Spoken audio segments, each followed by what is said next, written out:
The 2026 Chicago Blackhawks stay undefeated. They win their fourth straight, are back to 500, and are 2 points out of a playoff spot. And Connor Bedard isn't even back in the lineup yet. Welcome back to the Blackhawks conversation. My name's Ryan McGregor. I'm here after every single Blackhawks game doing a post game. So be sure to subscribe and stick around because you don't want to miss that. It's a lot of fun. The show is also available now on Apple Podcasts, so be sure to go over, check that out, leave 5 stars. I'd really appreciate it. It would help this show reach more Hawks fans, which is the ultimate goal at the end of the day. So this was a wild one, a 7-3 final against the Blues, similar to the last game we played, or not the last game, sorry, the first game we played against them in October, the 8-3 win um, in St. Louis. If you don't remember that game, it was the goal. It was the game where Frank Nazar scored that partial break goal where he ran the goalie unintentionally, got jumped after, and then continued to celebrate while the rest of his teammates were in a dog pile. It was that game. So another game like that, really, really exciting game, and the fact that once again they're able to do it without Connor Bedard and Frank Nazar is just so awesome to see. I believe they're 5-6-1 now without Bedard, and uh, this team's rolling without him, and it's going to be a lot of fun when he's back. And there's also going to be a lot of tough decisions to be made when he's back, and especially when Nazar is also back. When you get two back, and you kind of got to make two roster cuts, it's going to get interesting. And I'm going to get into that later in this after I talk about the game. Um, slow start. Uh, slow start. Slow first period. I mean, the Hawks get scored on 27 seconds in. And I'm gonna talk poorly about Levshunov for a second, and that's kind of gonna be a theme here. I love Artem Levshunov. I'll just say I'm a huge Levshunov fan. But man, he did not have a great game. And, you know, I'm not going to say it's all his fault on the first goal, but he played a bit of a part in it. So he's on the right side. He's your right defenseman. Puck goes in deep to the left corner. It's Kaiser's corner. Kaiser goes in, starts battling along the boards. You have Green going in there for support as the centerman, and then you have Levshunov also going to that corner. And now, when the puck's in that corner, it's Levshunov's job to cover the front of the net. And he doesn't do that. He goes in the corner. So now you have both your defensemen in the corner and your centerman in Ryan Green. The puck pops out. Ryan Green has the opportunity to get it first. He bobbles it a little bit between his feet. Puck goes to the Blues player, and Tucker is all alone in front because Levshunov's not there. He's in the corner, and I don't blame Knight on that one. I mean, you have a one-on-one with the goalie and tight in front of the net. I mean, you can't fault your goalie on that. He should never be in that position, especially 27 seconds into the game. So Blues uh come off with a good start, and they go up 1-0, and then Levshunov also gets two penalties in that period, and I didn't like them because both those penalties, if I remember correctly, he gets beat. His man beats him on the rush, and he's forced uh, to hold him. Like he gets two holding penalties. He's forced to do some kind of infraction to stop what is likely going to be a really good scoring chance, potentially a goal. Um, and so I thought he just had an abysmal first period. To his credit, I did think he got better as the game went on. Um, Specifically, he kind of woke up in the sense that he was skating the puck more. He was more noticeable in the offensive zone. But the mistakes did persist. Um, on the Was it the second goal? It was the Otto Stenberg goal. Yeah, the second goal. Um, he's in the right corner. He's got the puck. He's looking to break out, and he makes a short pass to Slaggert. And what he's trying to do here is he's trying to play it to Slaggert on the lower side of the face-off circle. And what Levshunov's going to do is he's going to make that pass. He's going to sling forward, and he's going to go be part of the breakout. And ideally, you have Slaggert cover for him because Slaggert's back with the puck at the bottom of the circle. So that's kind of what he's trying to do. Maybe he's looking for a give and go, but either way, he's looking to join the rush. And what he does is he passes it to the skates of Slaggert, so Slaggert can't receive the puck. And, Levshunov doesn't read his own pass that he put it into the feet of Slaggert. So instead of staying back and trying to correct a mistake, an inevitable turnover, he slingshots out of the zone anyway, and he ends up not turning around until he's closer to the blue line, top of the circle. And then you have, Slaggert gets stripped of the puck, and Stenberg puts it upstairs. Credit to Stenberg, was a really nice shot. But again, you don't want him to be even be in the position to take that shot in the first place because you want Levshunov. First of all, you want him to pass to the tape of Slaggert. Second of all, if he doesn't, you don't want him slingshotting out of the zone anyway. So I wasn't, huge on Levshinov's game tonight, and that's not terrible. I mean, he's 20 years old. He's played less than 60 games, I think, in his career. And he's had, what, two, three, four really good games in a row now prior to this one. So I'm not too upset about it. Listen, the Hawks still got the win. They came out with a 7-3 win. It'd be different if they lost, 2-0 or 2-1 or 3-2, and he was at a majority fault on all the goals. Then it would be different. But given the circumstance and the fact that he's played really well lately, I'm not too upset with it. Again, there was flashes of some good stuff in this game too from him. Um, the Hawks end up tying it on a beautiful goal by Nick Lardis. It's on the power play. Um, the Blues actually end up. The play starts with the Blues having their own chance offensively, shorthanded. You have Lardis playing defense, and he has good position. Credit to him, and he's kind of getting his stick in there, trying to break up the play. But Oliver Moore uses his speed to get back. He strips the Blues player from behind of the puck and turns, and we're back the other way. Puck gets into the offensive zone. It's moving around. Grizzly has it at the top. You can see Oliver Moore calling for it profusely. He wants that puck on the left flank. He gets it, takes a couple steps toward the net, takes a couple strides. Uh, I believe it was a partial no look pass, dot to Lardis. Binnington was nowhere near in position because it was a beautiful pass, great deception. I think he was selling shot pretty good, and Lardis isn't going to miss that.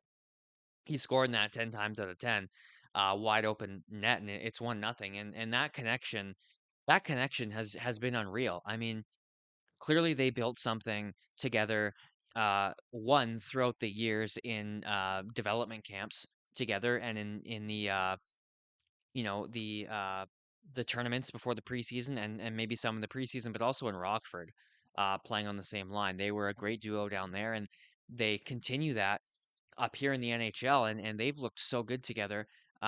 Pretty much every game they've played together, and specifically lately when Oliver Moore has been playing center. That guy's a true center. I keep saying it. When Bedard and Nazar come back, you have Bedard is your 1C, Nazar is your 2C, and leave Oliver Moore as your third line center, and keep Lardis on that line too. I almost think you don't touch the Moore Lardis Teravainen line, but as long as you keep those two together, that's what matters to me.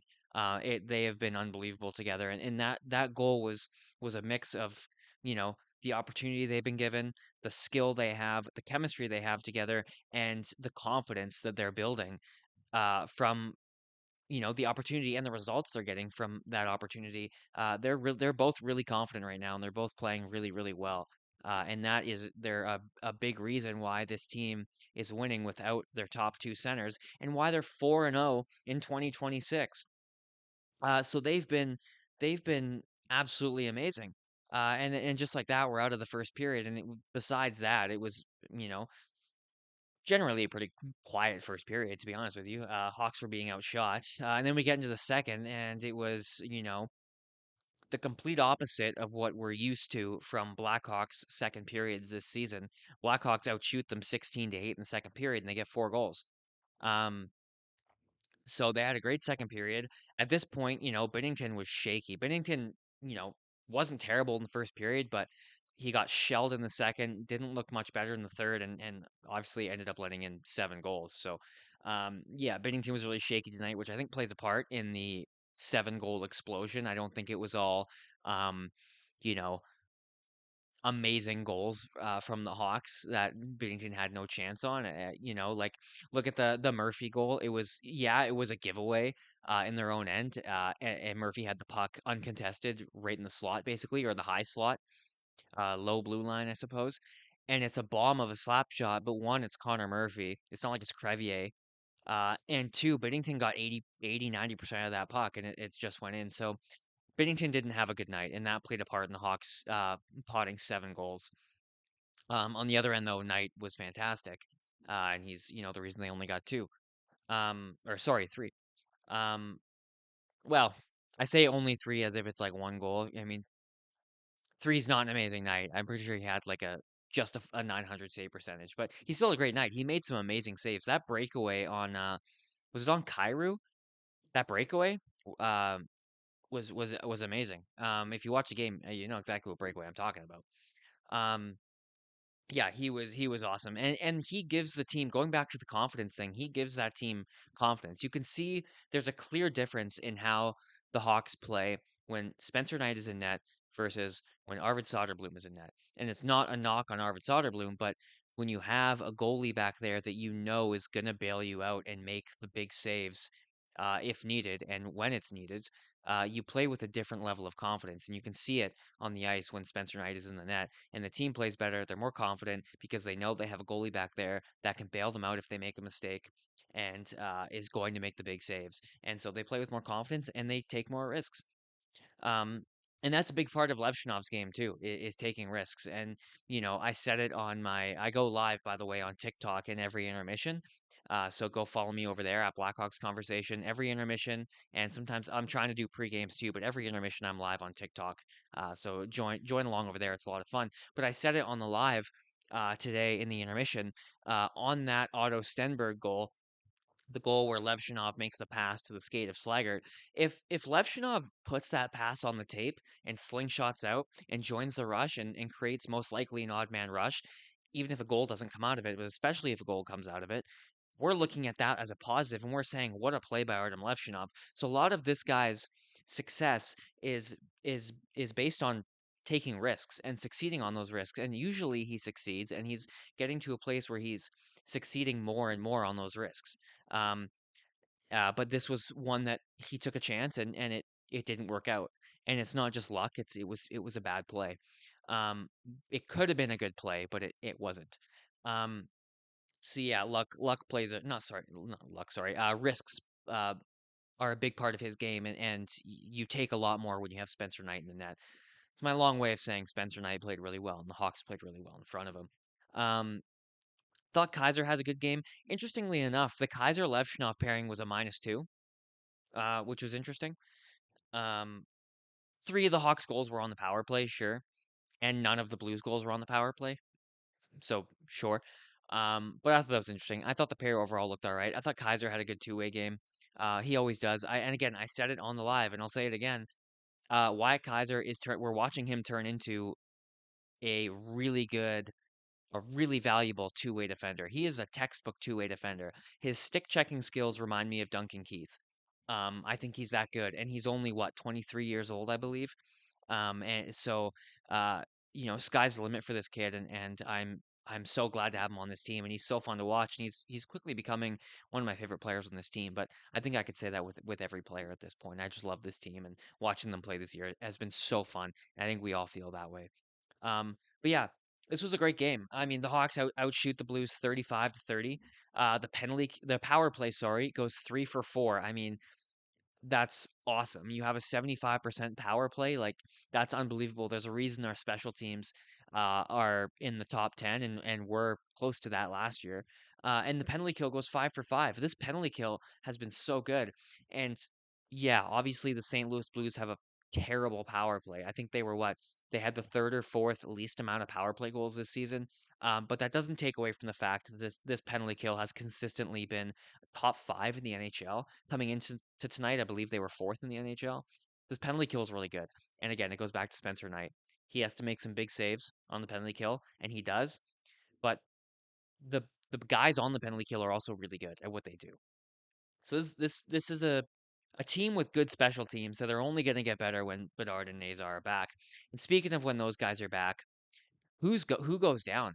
I mean, Lardis was called up to replace Bedard, and he's pretty much made it so the Hawks can't send him down. I almost want to say, in my opinion, you've made it so you can't send him down. This guy is clearly ready for the NHL. Um, but who do you take out? Like, you're already scratching Lafferty. Okay, so you have Bedard come back. You could send Slaggert down. I could see him going back down. So that's one man for when Bedard comes back. When Nazar comes back, what do you do? I mean, looking at this lineup, let me just scroll up here to the lines here. Um, where are they here? Yeah. Looking at this lineup, I don't know who you can justify sending down besides Landon Slaggert, and that's not even a knock on Slaggert. He's just the only he scored. He had 2 points tonight. He had a goal and an assist. I still don't see how that puck went off of him, by the way. I still think that's Doc's goal, but it's officially credited to Slaggert. But again, it's not a knock on Slaggert. He's just the only guy that, you know, can't that hasn't made, the case of can't be sent down. You know, you're not saying now Foligno, he's your captain. You're scratching Foligno. Not Lardis, not Moore, not Teravainen, not Donato, not Dickinson, not Mikheyev, and not Bertuzzi, Green, or Burakovsky. The only guy out of that who just happens to be the odd man out would be Colton Dock. Um, but like he doesn't deserve to be sent down. He had a great night tonight. So I don't know. And you're already letting Del Mastro rot in the press box. I still don't understand that move. I think if you're gonna call up a guy to sit in the press box, it should be Nolan Allen over Ethan Del Mastro. I don't think Ethan. I really like Ethan Del Mastro. I don't think he should be sitting in the press box every night. I think at the very least right now you should be rotating him in and out with one of the veterans, either Grizzly or Murphy, whoever you want to play it. Um, yeah. Anyway, some notable stats from tonight. Like I said, Landon Slaggert had a goal and an assist. I thought he had a really good game. Connor Murphy had a goal and an assist. A rare offensive explosion for Murphy there. 2 points. I'll call an explosion for Connor Murphy. Oliver Moore had a goal and an assist. Grizzlick had 2 assists tonight. Frevier had a goal and an assist. Lardis had a goal. And Tyler Bertuzzi, he had 6 shots on goal. That's his stat that stood out to me. He should have scored that goal at the end of the game. He pots one on the 5-on-3. Binnington makes a glove save, but he doesn't catch it. It hits his glove. It might have gone in, but it bounced out or it just hit his glove. Puck is clearly loose, flies up in the air, lands back down in front of the net. And as Bertuzzi is going to poke it home, the whistle goes. He pokes it home just before the puck goes in. You know, objectively bad call. That's on the ref. The puck wasn't covered. He shouldn't have blown the whistle, but mistakes happen. Um, and Bertuzzi's pissed. The arena's booing naturally. They end up scoring anyway. And then after Burakovsky scores, a few seconds later on the same power play, Bertuzzi's giving it to the ref. He doesn't stop talking. The replay, as far as I can find, isn't on camera, but he doesn't stop talking, and he gets a 10-minute misconduct, which, you know, I wish the refs had mics on. I wish more players were mic'd up. Like with these, abusive official calls, like the one, for example, earlier in the year, the egregious one on Bedard on the missed slash on the breakaway. With calls like this that are abusive official calls, I really wish we knew what the player was saying because, to quote Jeff Blashill, it better have been really, really personal. If you're gonna, if you're gonna give a guy a 10-minute misconduct, I don't care how much time's left in the game or what the score is. If you're going to give a guy a 10-minute misconduct, it better have been pretty personal. Um, so it is what it is. I can complain about a 10-minute misconduct all I want. The Hawks won 7-3. They're 4-0 in 2026. They're back up to 500. They're 2 points out of a playoff spot, and we haven't even got Bedard and Nazar back yet.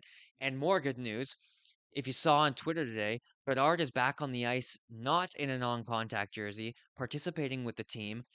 Darren Pang kind of suggested this is the last game without Bedard. He should be back within the next few games. They have a back-to-back coming up, and then they have a weekend game. Or sorry, they have a back-to-back coming up this weekend. Um, I think there's a good chance that was the last game without Bedard, and I'm stoked for when he's back in the lineup because you take a team that is feeling good, playing good, 4-0, back up to 500, knocking on the door of a playoff spot, and you inject Connor Bedard into that lineup. It's and a revenge fueled Connor Bedard after getting snubbed from Team Canada. You know he's going to come back with a vengeance. You know he's going to come back wanting to prove something. We saw it this offseason at the beginning of this year, and now it's going to be on a whole new level after getting snubbed from the Olympic roster. So I am stoked to see this team with Connor Bedard, with the way they're playing, and with the mentality he's going to have being back in this lineup. So before we end this post game, I do have a few questions from Twitter. After every game, I post on Twitter if anyone has any questions for the post game, and we have quite a few today. So the first one is from Savannah. She asks, in my opinion, what was the best goal tonight, and also how would I define best? I think that's a really cool question. That's a really unique question for hockey. I can't say I've ever gotten before, but I really like that one. And for me, it's easy. I'll give best goal to Nick Lardis. I mean, one, it's and for three reasons. The back check by Oliver Moore was outstanding, and the offensive zone play and pass by Oliver Moore to want the puck, call for the puck, sell shot, perfect tape to tape, dot to dot pass, and Lardis puts it home on a beautiful shot in the empty net. So for me, I'd give that best goal of the night. Um, Either that or Louis Crevier, just because it's Louis Crevier. And how would I define best? Probably um, a combination of most fun to watch and most impressive in terms of like the Oliver Moore play, for example, in terms of that really good two-way play, back check, and then to be the driver of offense for the goal a few seconds later. So that's probably how I would um, define that.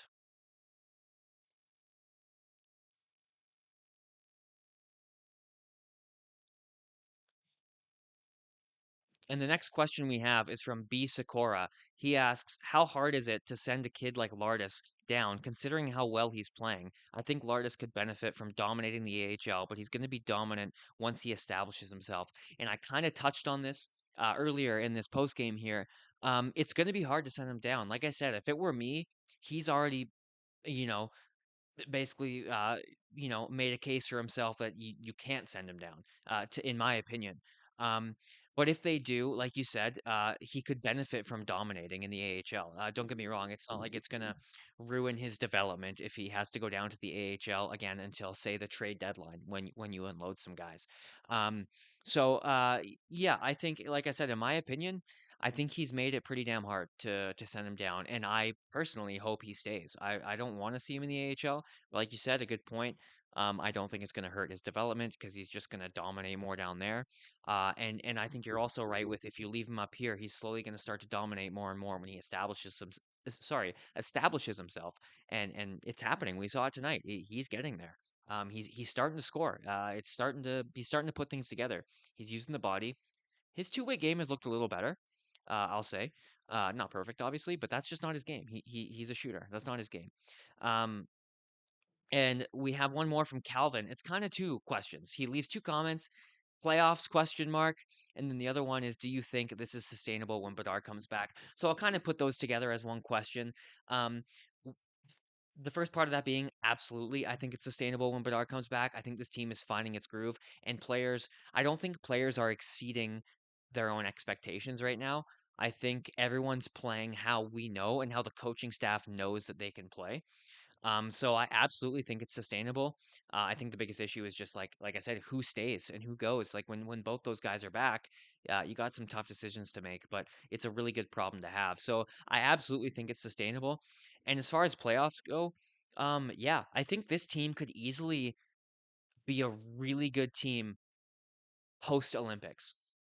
Um, I had a conversation a long back, early days of this channel with Lee Grossman about um, the Blackhawks capitalizing on the Olympic break in terms of we saw it in Four Nations last year. The superstars came back and suffered. They were not as good after playing brutal hockey in February, just destroying their bodies, playing, you know, Stanley Cup final type level energy hockey. A lot of them were bad when they came back. So I think the Blackhawks could capitalize on that because as of right now, Tara Vinan's the only Blackhawk going to the Olympics. If an injury happens for Canada, we might see Bedard there. But as of now, Tara Vinan's the only one. So um, I think if they capitalize on that, if because there's a lot of teams in the mix, so you also have to rely on a lot of those teams. Like San Jose, for example, is a really good example. You have to rely on them slowing down. Nashville, for some reason, has been good lately, and they're in the mix. You have to rely on them slowing down. It helps that the Jets aren't in it anymore, and probably safely not in it. I hate to say it, they've not been great, and this goes back a few years, I think.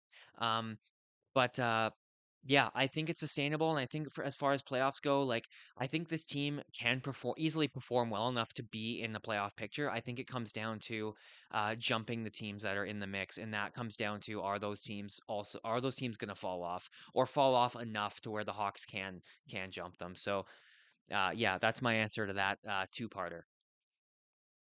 That's it for this post game. I really want to know your thoughts on it. So much happened in this game, so let me know in the comments down below.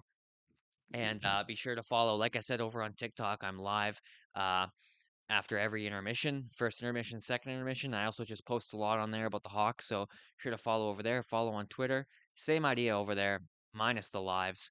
And again, this show is on Apple Podcast now, so be sure to go follow and give 5 stars over there. And that is it for this post game, and I'll see you in the next one.